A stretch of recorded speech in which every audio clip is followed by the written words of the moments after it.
Olá, eu sou Heloísa e hoje nós vamos iniciar uma série de estudos sobre os pioneiros adventistas. E o primeiro pioneiro é Guilherme Miller. Nascido em 1782 na cidade de Pittsfield, Massachusetts, Guilherme Miller foi um dos responsáveis pelo despertamento religioso que ocorreu no século XIX nos Estados Unidos. Era o mais velho de 16 irmãos, sendo 5 homens e 11 mulheres. Seu pai e seu avô também se chamavam Guilherme Miller, e sua mãe, Paulina Phelps, era filha de um pastor batista, Eunathan Phelps. Aos 4 anos de idade, sua família se mudou para Longhampton, que foi onde ele cresceu. Sua mãe, Paulina, desde cedo o ensinou a reverenciar a Bíblia como a palavra de Deus. Além disso, ela também o ensinou a ler e a escrever. Miller, desde menino, desenvolveu o gosto pela leitura e, com a ajuda de homens que lhe emprestavam livros, ele se tornou cada vez mais apaixonado pelo conhecimento e pela história. Aos 21 anos de idade, Guilherme se casou com Lucy Smith no dia 29 de junho de 1803.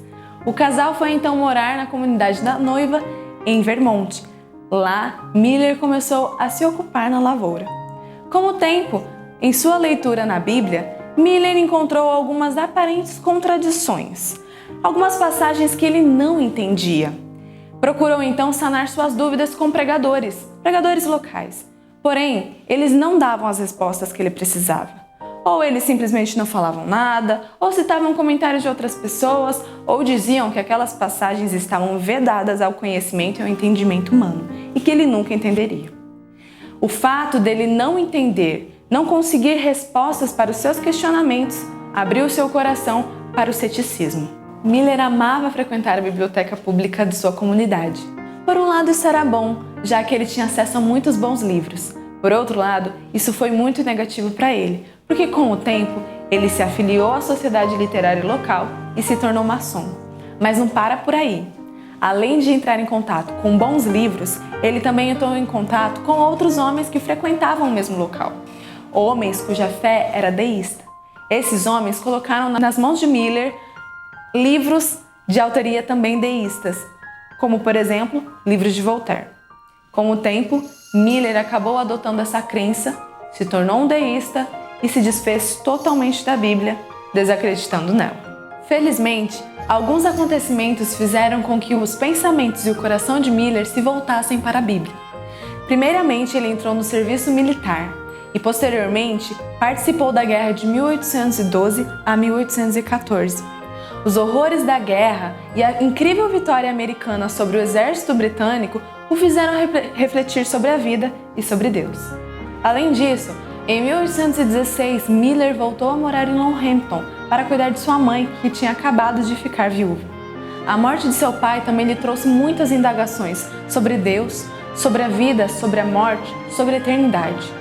E ele se questionava também como um Deus que é justo podia amar e perdoar um pecador, um transgressor de sua lei. Espiritualmente falando, foram dias angustiosos para Miller.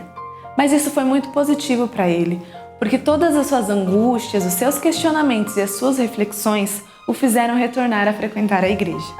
Ele frequentava uma igreja batista e certo dia, 15 de setembro de 1816, foi convidado a fazer a leitura do sermão. A leitura escolhida pelos diáconos para aquele dia se intitulava A Importância dos Deveres dos Pais. Enquanto ele lia, ele começou a entender sobre o amor de Deus para com os seus filhos pecadores. Aquela leitura o comoveu de tal forma que ele não conseguiu terminá-la. Em prantos, ele se sentou e a congregação, sentindo o que estava acontecendo, chorou com ele. A sua conversão muito incomodou seus antigos amigos deístas. Eles começaram a ridicularizá-lo e a questioná-lo sobre questões de certa forma complicadas na Bíblia que nem Miller sabia responder.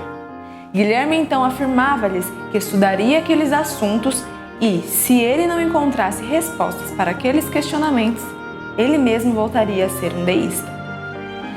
Em face daquela situação e pelo fato de que ele ainda não estava plenamente convencido de que a Bíblia era realmente a palavra de Deus, ele decidiu então iniciar um estudo sistemático, verso por verso, de Gênesis a Apocalipse, pensando em todas as objeções possíveis e buscando respostas para elas, utilizando apenas um dicionário bíblico e uma concordância de Cruden. Foram 2 anos dedicados nesse estudo. E ao final dele, em 1818, Miller estava plenamente feliz e satisfeito por ver que a Bíblia é seu próprio intérprete. Seu estudo lhe trouxe muita luz sobre vários assuntos, mas uma passagem lhe chamou a atenção de uma forma especial, aquela que está em Daniel 8,14.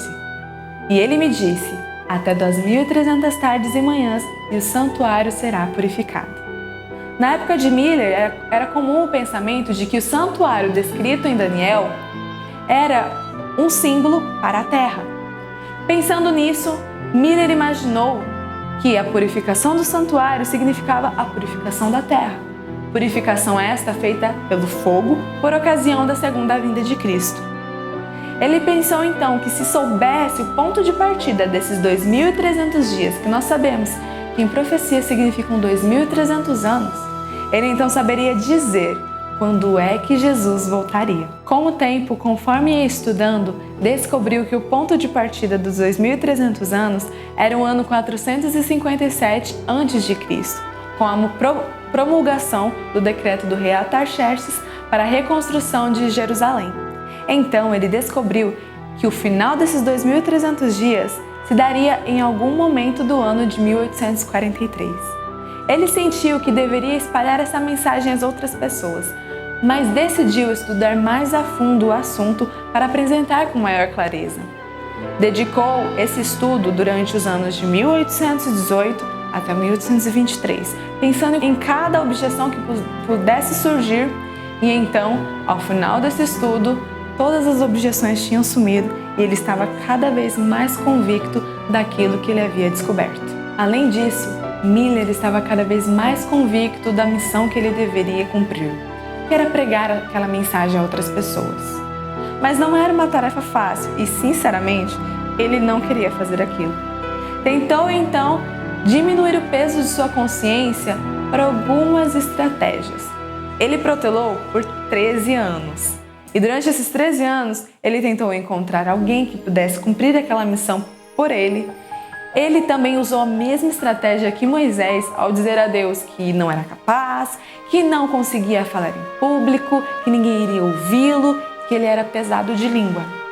Por último, ele achou que publicando aquilo em que ele cria, publicando em artigos, ele iria diminuir esse peso na sua consciência. E ele fez isso, publicou alguns artigos, mas nada disso funcionou. O peso só aumentava e o senso de responsabilidade para cumprir aquela missão aumentava também. Até que um dia ele cedeu e finalmente disse a Deus que cumpriria o seu chamado, que sairia para pregar, mas apenas se Deus lhe desse uma oportunidade e abrisse o caminho. Não demorou muito para que a resposta àquela oração viesse. Apenas meia hora depois, Miller ouviu o tocar da campainha de sua casa. Abriu a porta e se deparou com seu sobrinho Irving, que viajara 25 quilômetros de Dresden com um convite totalmente especial para Guilherme.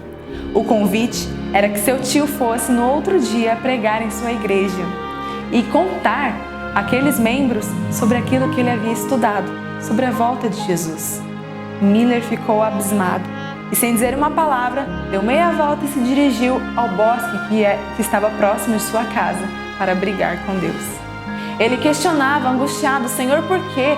Senhor, manda outra pessoa no meu lugar. Eu não posso, eu não sou capacitado.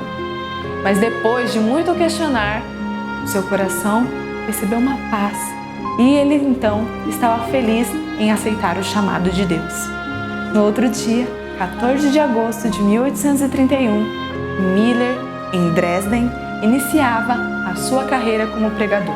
Logo, Guilherme Miller começou a receber novos convites para pregar em outras igrejas.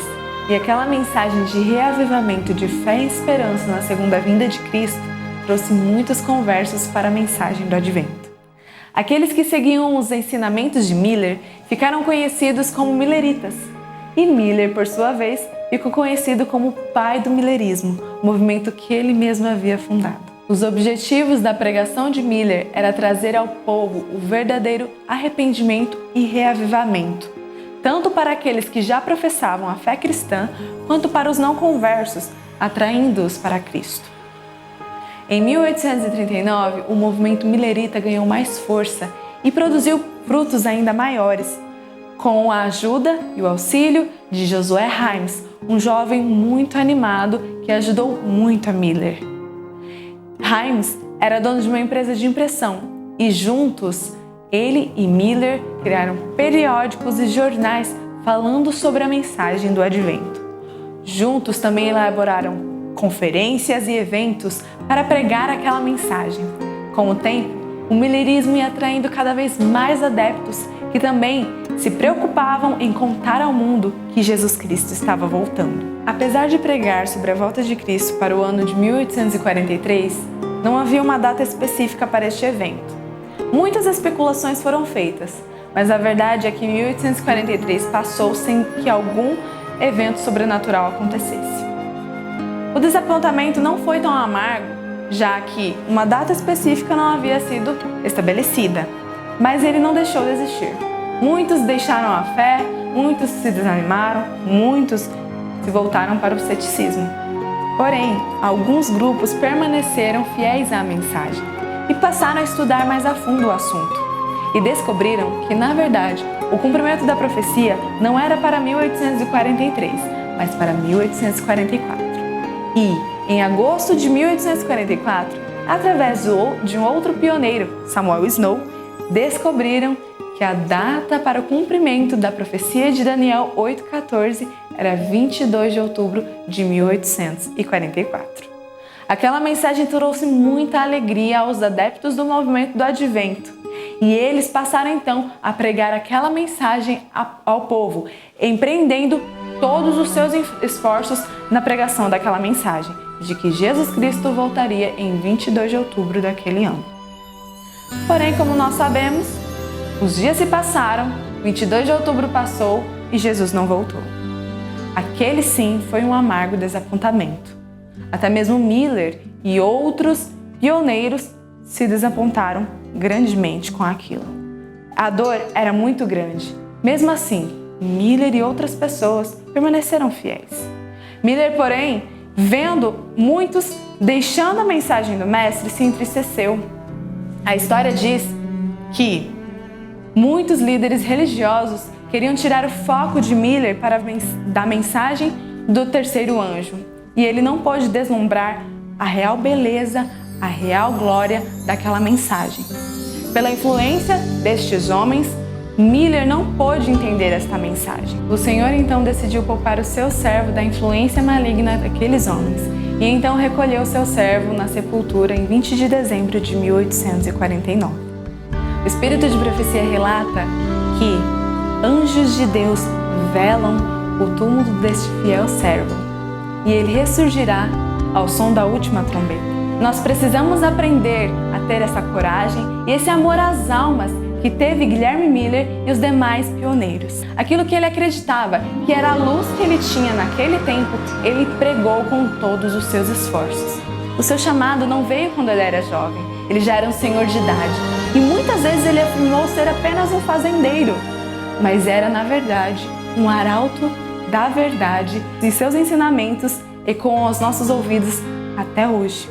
Que possamos aprender do seu exemplo a sermos arautos da verdade nos nossos dias, como ele foi. Que Deus te dê essa graça, que Deus nos ajude, nos dê força para que possamos levar a sua mensagem de que Ele realmente está voltando e está mais perto do que nunca.